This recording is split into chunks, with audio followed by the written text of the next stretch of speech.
Hello everyone and welcome back to another video. If you are new here, my name is Rose and this week we'll be covering our entire 2-week Japan trip from 2025. Our journey started on Friday, January 17th.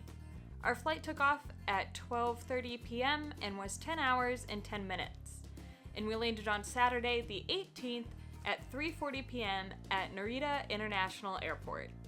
The first area of Japan we were visiting was Ginza, Tokyo. Here we stayed at the B Ginza. Once we set our bags down, we headed out to find some food. This place was super cute, but the food here was honestly just okay. The next morning, we got up nice and early from the time change and found a nearby hotel for an all-you-can-eat breakfast. We then walked over to the Imperial Palace. Some sections were closed and we just didn't really know where exactly to go here, and somehow we ended up in the middle of a race. We grabbed some smoothies and roamed around a shopping area nearby. We grabbed some food and even some kombucha beer.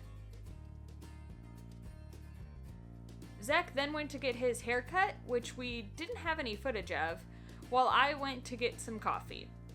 We then did some shopping at a flagship Uniqlo store and more.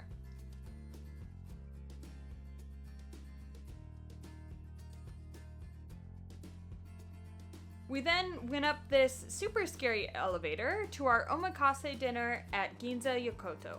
This dinner was so good and so filling that I couldn't even eat everything. The waiter also had to translate every dish that came out for us because there was no English menu. Hey Zac, do you want to go in? Yeah, man! After an early breakfast, we headed straight to Senso-ji Temple. Here, we pulled some fortunes. Zac got a bad one, but I got a good one.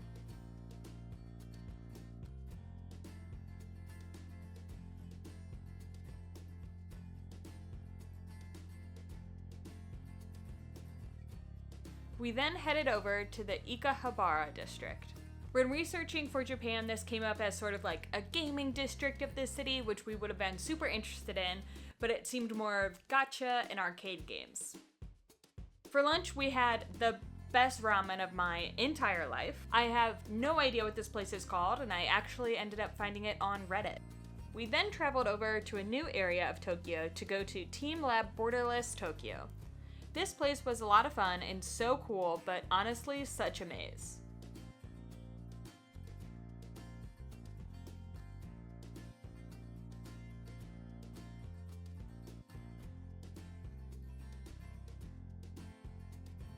Oh, and we also got to bring our drawings that we made to life.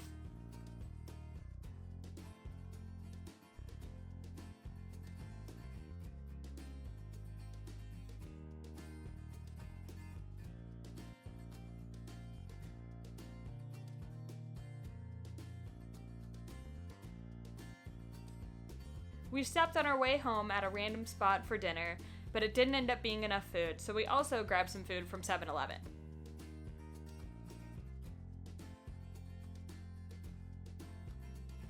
It was then time to leave our tiny Ginza hotel to head to our next stop, Nozawa.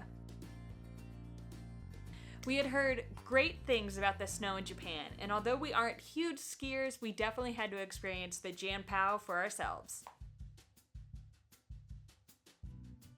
After arriving in Nozawa Onsen, we checked into our accommodation at Nozawa Snow. We also rented everything we would need for skiing, including outer layers from Nozawa Central Rentals. We picked all of this stuff up the day before and our ski passes as well, so we could hit the slopes first thing in the morning.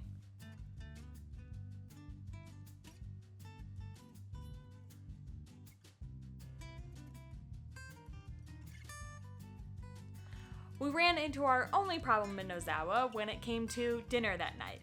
Turns out most restaurants in Nozawa are reservation only, and everything was reserved out for that night.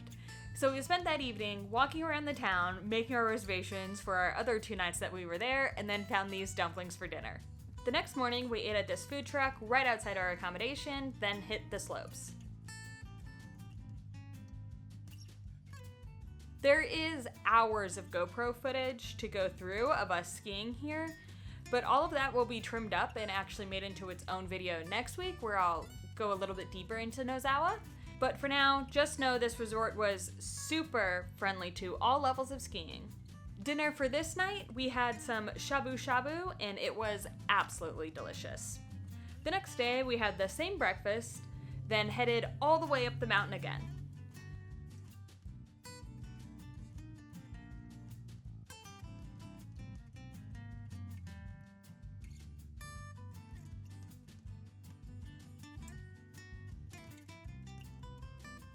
We ate some food on the mountain, and after a little more skiing, decided to roam around the town.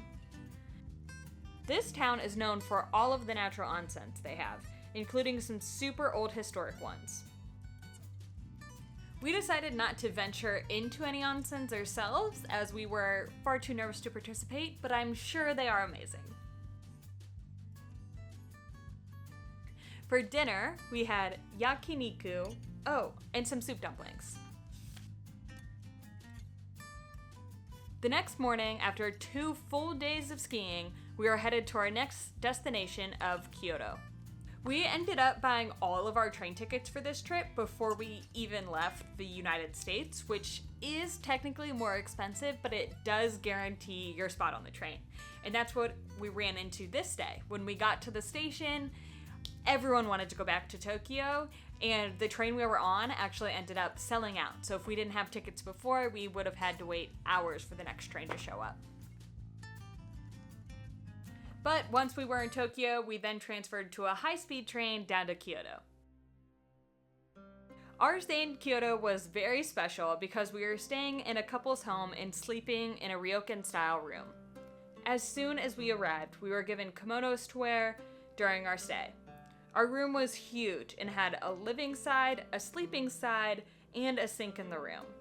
That evening, we wandered around the area and ate dinner out.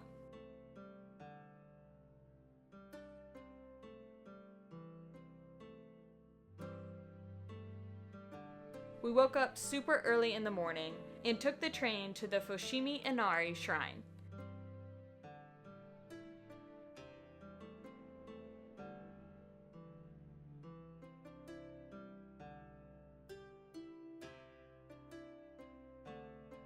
These gates were so beautiful and really impressive.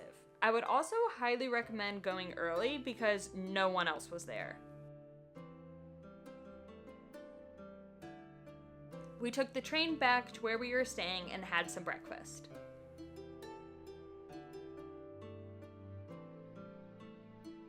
We then headed out to visit a few more shrines and explore the area.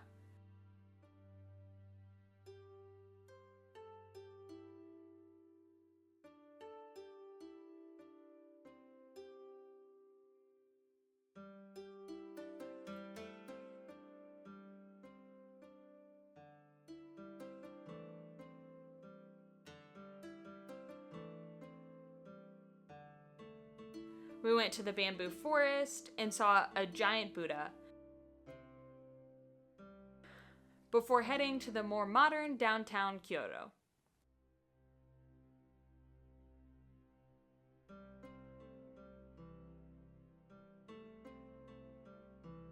We stopped by this ramen bar that was pretty fancy, but was honestly just okay.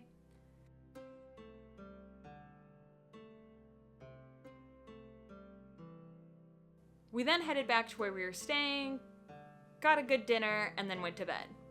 The next morning at breakfast, our host not only made us food, but also onigiri to eat as a snack while we were out. This was a big day for us, as we were going to Nara to visit the deer. We once again got there really early, and the deer were excited to see us.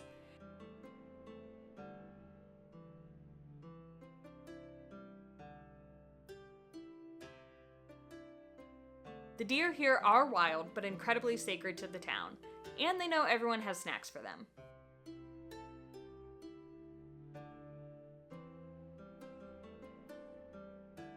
After feeding the deer, we took a break to feed ourselves.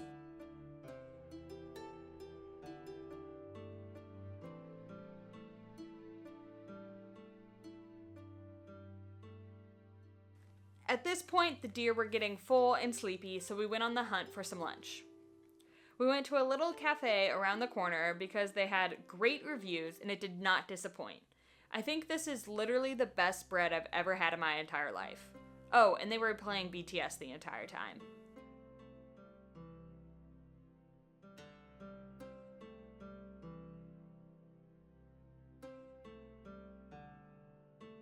We then went back to where we were staying, ate more food, and learned how to make matcha.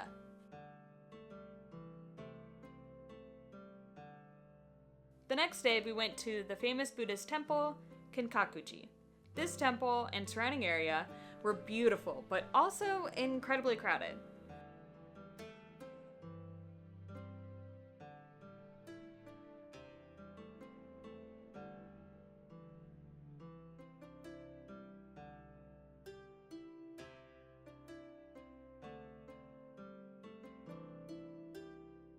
We made some wishes, checked out the gift shop, and headed out. At the next temple, we ate some super traditional dumplings and drank tea while sitting on the floor.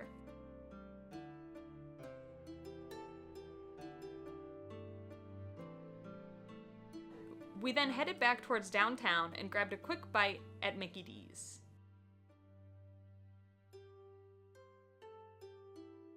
We also roamed over to the Nintendo store. We ended up getting a 1-Up mushroom and a Mario and a Tanuki outfit. All these little statues we've been seeing around Kyoto are Tanuki, and Nintendo was founded here, so I thought it was a perfect fit.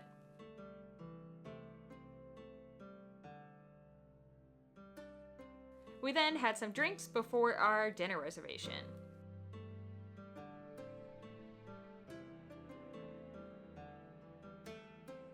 On our last morning in Kyoto, we had another amazing breakfast, and this time I got to practice my matcha making skills.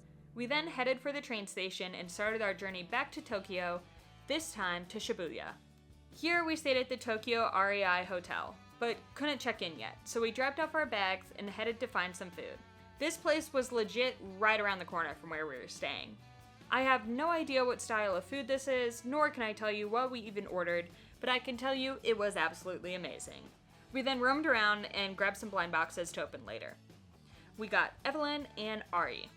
Oh, also this Japan trip was technically our honeymoon, so our host from Kyoto actually gave us this super cute chocolate.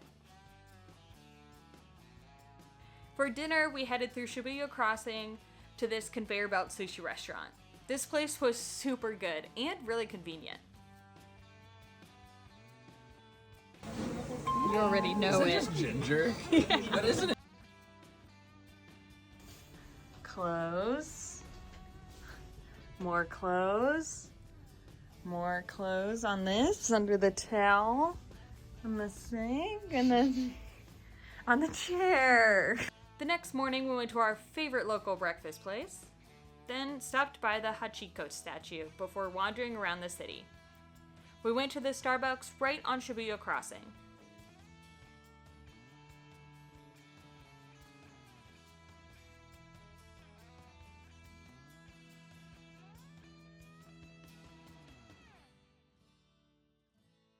We then headed over to go to the roof of Shibuya Sky.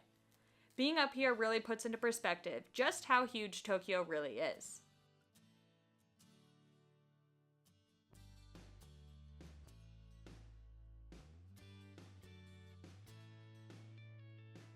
We then grabbed a snack, did some shopping, then headed to dinner. This was a super highly rated restaurant, and it's actually seated in the order in which you arrive. So we actually ended up waiting, I feel like a few hours to go to this restaurant, and it was like in a basement, so we were waiting on a staircase, just like playing on our phones, but it was definitely worth it. We then headed back to our hotel because we had a big day tomorrow. I actually ended up using a bunch of my points from work to book us an all-day private tour. Here we are going to see Mount Fuji and Lake Kawaguchi. We started with a drive out to see the mountain.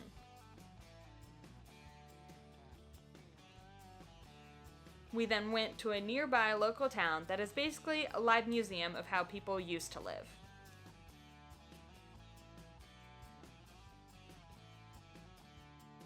We stopped by a nice restaurant to eat some lunch,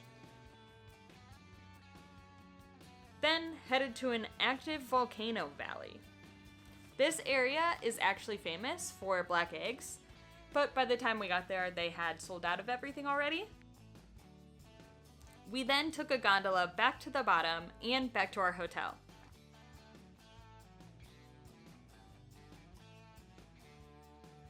Overall, this tour was good. We got to see parts of Japan that we definitely would not have seen otherwise, but if I had to pay for this tour, I don't know if I would have done it again. On our last full day in Japan, we headed to the Harajuku area to shop. We grabbed some breakfast, but we're actually out there so early that we had to wait for the shops to open, so we listened to some of our audiobook. We then checked out some stores and roamed through Takeshita Street.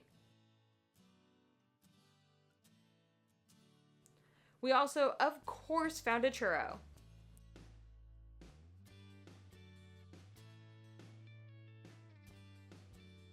We found some lunch before checking out the streets of the Gion district. Again, we were way too early, but it looked super cute. Definitely worth checking out at night.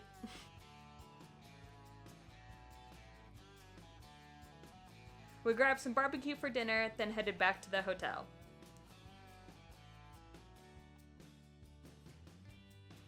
On our last morning, we grabbed some breakfast and packed up our tiny hotel room.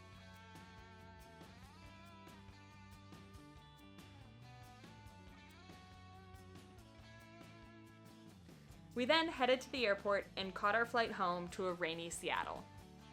If you have any questions about our time in Japan, I will do my best to answer them. Just leave them down in the comments below. And be sure to tune in next week when I break down more details about skiing in Nozawa. I'll see you there. Bye!